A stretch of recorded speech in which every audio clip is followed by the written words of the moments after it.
नमस्कार, सुजस के खास कार्यक्रम हमारे सीएम में आपका स्वागत है। आपके साथ मैं हूं निकिता शर्मा।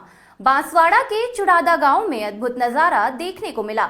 जब मुख्यमंत्री श्री भजनलाल शर्मा चौपाल में पहुंचे तो मंच और जनता के बीच की दूरी खुद ब खुद खत्म होती नजर आई।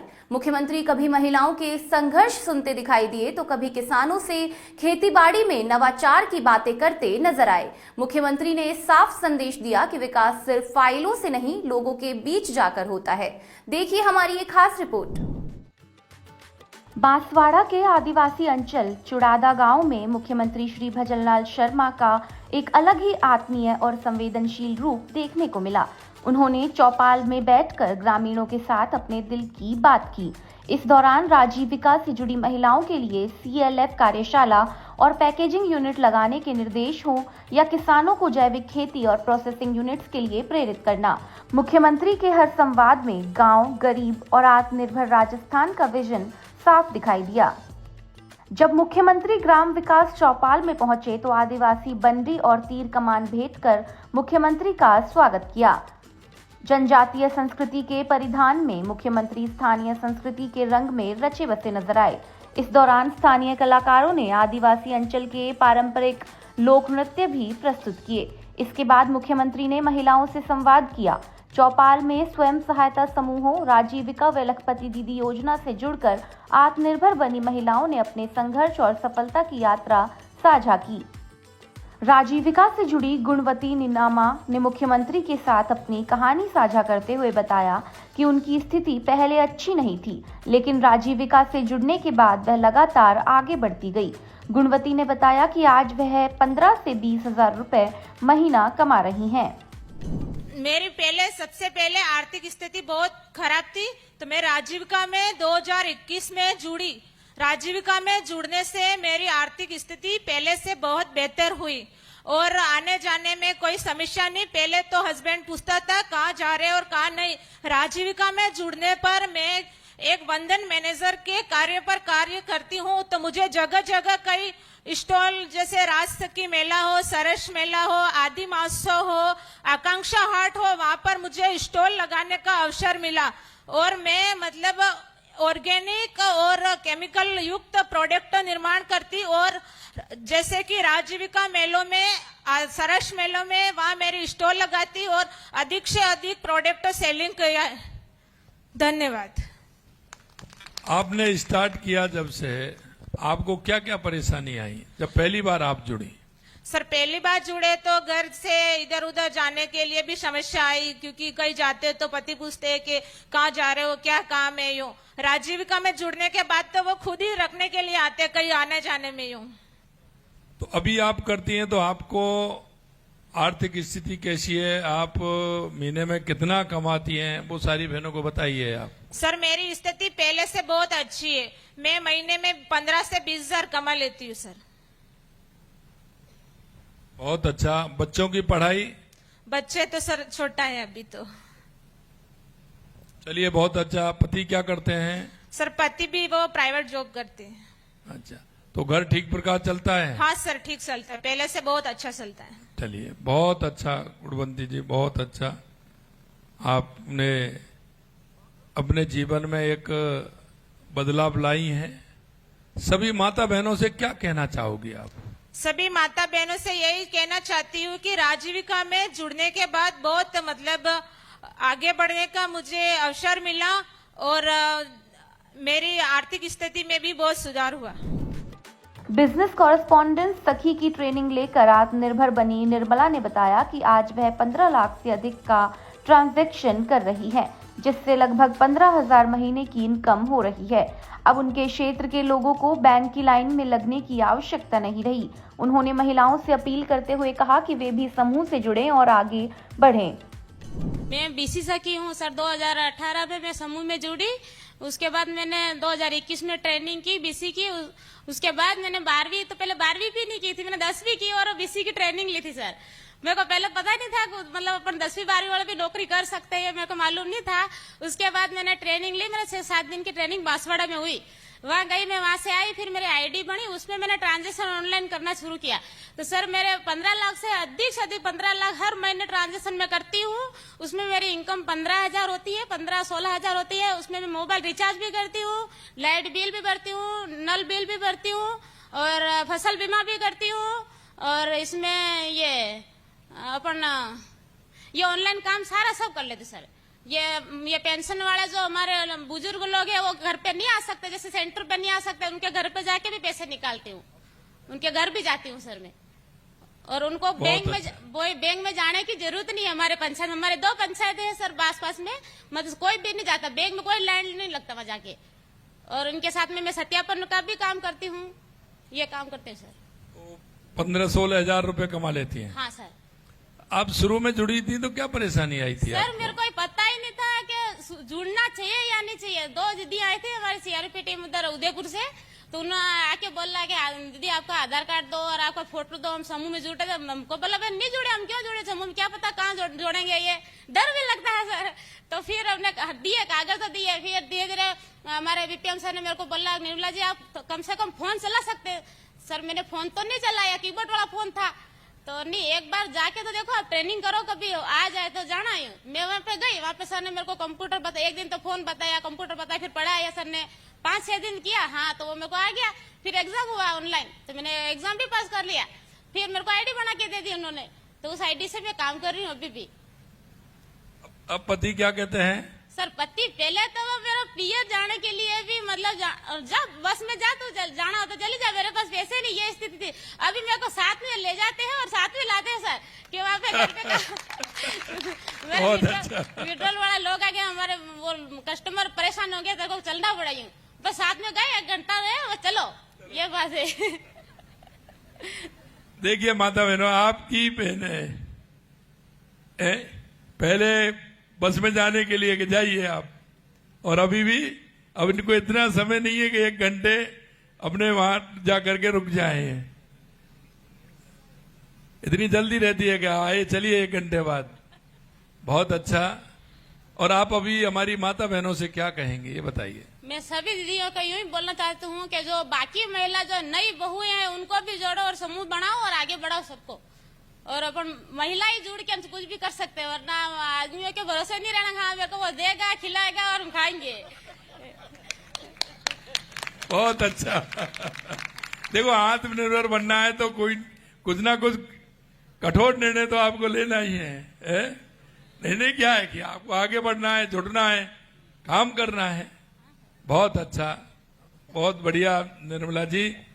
और आपके जीवन में इसी तरह के खुशहाली रहे। महिलाओं से संवाद के बाद मुख्यमंत्री ने स्वयं सहायता समूहों से जुड़ी महिलाओं को चेक भी सौंपे। इस दौरान उन्होंने वंदन मैनेजर विधिका के आग्रह पर बांसवाड़ा में राजीविका बहनों के लिए सीएलएफ कार्यशाला बनवाने और क्लस्टर मैनेजर धर्मिष्ठा पांड्या के अनुरोध पर उत्पादों की पैकेजिंग यूनिट स्थापित करने के लिए कलेक्टर को निर्देश दिए। कुशलगढ़ के चुड़ादा गांव में मुख्यमंत्री ने ग्राम विकास चौपाल कार्यक्रम में किसानों एवं पशुपालकों से भी संवाद किया। उन्होंने किसानों के साथ कृषि क्षेत्र में हो रहे नवाचारों पर खुलकर बात की। किसानों ने अनुभव साझा करते हुए योजनाओं के संचालन के लिए मुख्यमंत्री को धन्यवाद दिया। प्रगतिशील किसान भरत कुमावत ने बताया कि कैसे वे प्राकृतिक खेती शुरू कर अन्य किसानों को भी प्रेरित कर रहे हैं। आपने जो प्रारंभ की उसकी कहानी किसानों को थोड़ा सा बताइए कि आपने कैसे प्रारंभ की और आपको फिर इसमें धीरे धीरे मन लगता गया और आप इसको आगे बढ़ाते गए। तो एक बार सभी किसानों से क्या कहना चाहेंगे आप? 2008 में मैं कोटड़ा था और वहां से मेरे जो मदर थे, मेरी माता जी, उनको डायग्नोस होकर के कैंसर हुआ। और फिर मुझे लगा कि मुझे मेरा जो खेत है, मेरी जो खेती है, उसमें कहीं न कहीं ये जो केमिकल का जो सारा यूज हो रहा है उसके कारण से हमारे परिवार को नुकसान हुआ है। तो 2008 से मैंने उस प्रकार की जो जैविक खेती है वो शुरू की थी। पहले मुझे भी नुकसान हुआ बहुत सारा, लेकिन धीरे धीरे करके यहाँ जो मेरे जो जनजाति किसान थे उन सब लोगों ने मिल करके और हमारा जो ग्रुप बना करके हमने कुछ खेती करना शुरू किया। हमारे कुछ नए प्रयोग करने शुरू किए, नवाचार करना शुरू किया। तो धीरे धीरे करके ये जो हमारे इस एरिया के सारे किसान आज हमारे साथ में जुड़े हैं और लगभग यहाँ हर किसान अच्छी इस प्रकार की 1.5 बीघा 2 बीघा में जैविक खेती करना यहाँ पर प्रारंभ किया। ऐसे 2750 किसान अभी अपना नेचुरल फार्मिंग में भी हमारे साथ यहाँ जुड़े हैं, वो भी बहुत अच्छा यहाँ पर काम कर रहे हैं। बहुत अच्छा माननीय भरत कुमावत जी, आपने एक अच्छी पहल की है और मैं किसान भाइयों से भी कहूंगा कि देखिए आपके ही यहाँ के किसान हैं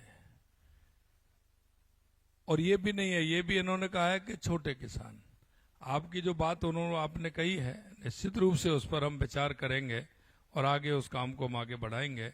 मैं इतना कहना चाहता हूं कि ये मेरे किसान भाई अगर इस तरह से अगर जुड़ जाते हैं तो हमारी ये भले ही छोटी जोत है, क्योंकि ये पता है हमें बांसवाड़ा, डूंगरपुर, प्रतापगढ़, हमारे इस इलाके में जमीन कम है, जोत कम है। हमारे किसान पर 4 बीघे, 5 बीघे, 8 बीघे, 10 बीघे, 15 बीघे इतनी है, तो निश्चित रूप से उसका लाभ आप उठाएं। बहुत बहुत धन्यवाद भरत जी, आप अच्छी खेती कर रहे हैं, इसके लिए प्रगतिशील किसान आप हैं, बहुत बहुत धन्यवाद। प्रगतिशील किसान बहादुर सिंह ने भी बताया कि कैसे वे जैविक खेती के जरिए बम्पर पैदावार कर रहे हैं। इस दौरान मुख्यमंत्री ने उनके काम की सराहना करते हुए उन्हें और आगे बढ़ने के लिए प्रेरित किया। मैं प्रगतिशील किसान हूं और प्रगतिशील किसान के साथ में भारत सरकार द्वारा संचालित जैविक कृषि बीआरसी हूं सज्जनगढ़ का। मेरे कार्यक्षेत्र में 9 क्लस्टर बने हुए हैं, 1125 किसान जिससे लाभान्वित हो रहे जैविक कृषि में। जब मैं शुरुआत में जैविक कृषि से जुड़ा तो हमारे परिवार के और माता भी कहती थी, बेटा ये ड्रम में घोल घोल के गोबर का क्या कर रहा है, इसका क्या है, मार्केट से सीधे जाओ और सीधे बैग ले आओ और खेत में अपनाओ। मैं मेरी माताजी से पिताजी से बोलता था, पिताजी ये जहर है, जब अपनी धरती जहर हो जाएगी तो अपन सारा मानव समूह भी जहर से बीमार से ग्रसित होगा और उसके लिए कोई आने वाला समय में इलाज नहीं होगा। तो मैंने कहा माताजी ये गोबर है, ये बहुत अच्छा, ये माँ लक्ष्मी का रूप है और यही धरती माता तो जहर से मुक्त कराएगी। तो माँ ने कहा तेरे को एक अलग से खेत दे देते हैं कि उसमें तू तेरे ये कर, तो उसमें कम उत्पादन होगा, तो तू जाने तेरा काम जाने। जब मेरा प्रथम बार में ही मेरा उत्पादन कम हुआ, दूसरे साल मेरा अच्छा सा उत्पादन होने लगा और मेरा कोई पेस्टिसाइड रासायनिक खाद मैंने नहीं डाला और मेरा अच्छा उत्पादन हुआ। मेरा जो गेहूं है 1 बीघे में मेरा जो गेहूं का उत्पादन हुआ वो 5 क्विंटल हुआ और मेरा गेहूं 55 रुपए किलो के भाव से बाहर हमने पुणे सिटी में भेजा, क्योंकि मैं भी संघ परिवार से जुड़ा हूं और साथ में मैं ग्राम विकास कुशलगढ़ का खंड संयोजक भी हूं। इसी नाते प्रतिदिन किसानों के बीच में जाकर के 15-20 किसानों में जाकर के जीवामृत बनवाता हूं, जैविक कीट नियंत्रण बनवाता हूं, गो कृपा अमृत बनवाता हूं, प्रैक्टिकल उनके खेतों में जाकर के डलवाता हूं।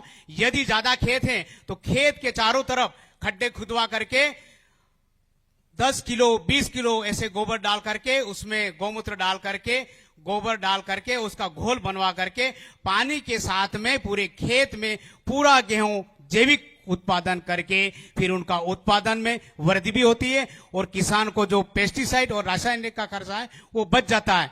मेरे खुद के पेस्टिसाइड और रासायनिक का खर्चा साल भर का 12,000 होता था, अब मेरे 0 हो रहा है। ये भारत सरकार की लोक कल्याणकारी योजनाएं एवं राज्य सरकार की लोक कल्याणकारी योजनाएं बहुत अच्छी हैं और आने वाले समय के लिए भारत धरती माता हमारी जहर से मुक्त होगी। ये हमारा इस कुशलगढ़ क्षेत्र में ये बिल्कुल एमपी गुजरात और बॉर्डर से छटा हुआ है। मेरा आपसे एक गुजारिश है, यहाँ पर एक पानी का जो फार्मोपोन बना होता है, मैंने भी 1 साल पहले फार्मोपोन लिया, क्योंकि हमारे के अंतिम में अक्टूबर नवंबर में पानी सूख जाता है और जो ढलान होता है तो पानी बह के चला जाता है। सरकार के माध्यम से हमने फार्मोपोन लिया जिसमें सरकार ने हमको 73,500 रुपए का अनुदान दिया और वही पानी हमको अक्टूबर नवंबर में कपास की फसल में, गेहूं की फसल में हमको मिला और जिससे हमारा गेहूं का उत्पादन अच्छा बढ़ा। तो अंतिम में 1-2 पानी के बाद गेहूं सूख जाता था, तो उसमें कहीं कहीं क्या होता है, हमारे पहाड़ी क्षेत्र है, पत्थर वाला है, तो जो सरकार का मापदंड है उसमें हम खोद नहीं पाते हैं, उसमें पैसा ज्यादा लग जाता है। 21 मीटर इंटू 21 मीटर और 3 मीटर गहरा फार्मोपोन होता है, तो पत्थरी जमीन में ढलान तो होता है लेकिन हम खोद नहीं पाते हैं। तो उसके लिए भी आपका आशीर्वाद हमारे कुशलगढ़ विधानसभा क्षेत्र के मिले, ऐसी हमारी गुजारिश है। दूसरा, जैविक जो कीट नियंत्रण बनाते हैं, अभी कपास की फसल है, अभी हमने 1159 परिवार में जैविक कीट नियंत्रण के ड्रम प्रति घर जाकर के बना दिए। वो 21 दिन में तैयार हो जाएगी। इसके बाद ये खरीफ फसल में किसान पेस्टिसाइड नहीं खरीदेगा, उसके खेत पे जाकर के उसके जो टंकी है उसमें मापदंड दे रखा, उसमें डलवा करके स्प्रे करवाते, ये काम करवाता हूं मैं। और 40 गांव मुझे दे रखे हैं और वर्तमान में राजस्थान सरकार और भारत सरकार का बीआरसीयू सज्जनगढ़ में मैंने रिसर्च इनपुट, बायो इनपुट, जैविक कीट नियंत्रण, जीवामृत, 10 प्रणी अर्क बनाने का एक केंद्र खोला, जहां पर किसानों को आदान प्रदान करता हूं। जय श्री राम। बहुत अच्छा बहादुर जी, आपने तो पूरी प्राकृतिक खेती को पूरा जोड़ दिया है और आपने कितने लोगों को आप बचा रहे हो, ये बहुत बड़ी बात है। ग्राम विकास चौपाल में मुख्यमंत्री ने किसानों, पशुपालकों एवं युवा उद्यमियों को विभिन्न योजनाओं के चेक एवं स्वीकृति पत्र भी सौंपे। कार्यक्रम के बाद मुख्यमंत्री श्री भजनलाल शर्मा ने चुड़ादा गांव के ही गट्टलाल यादव के घर पहुंचकर भोजन किया। परिवारजनों ने तिलक लगाकर उनका गर्मजोशी से स्वागत किया। भोजन के पश्चात मुख्यमंत्री घर के बाहर खाट पर ग्रामीणों के बीच बैठ गए और महिलाओं व ग्रामीणों से आत्मीय संवाद किया। इस दौरान उन्होंने लोगों की कुशलक्षेम पूछी, खेती बाड़ी की जानकारी ली और गांव के जीवन से जुड़ी समस्याओं व अनुभवों को बेहद सहजता से सुना। ऐसे में मुख्यमंत्री श्री भजनलाल शर्मा का यह दौरा ग्रामीण विकास, महिला सशक्तिकरण और आत्मीय संवाद की एक प्रेरक मिसाल बन गया। सुजस के खास कार्यक्रम हमारे सीएम में फिलहाल के लिए इतना ही। फिर मिलेंगे किसी और नई खबर के साथ। तब तक के लिए देखते रहिए सुजस समाचार। हमारे चैनल को लाइक, सब्सक्राइब और शेयर करना ना भूलें। धन्यवाद।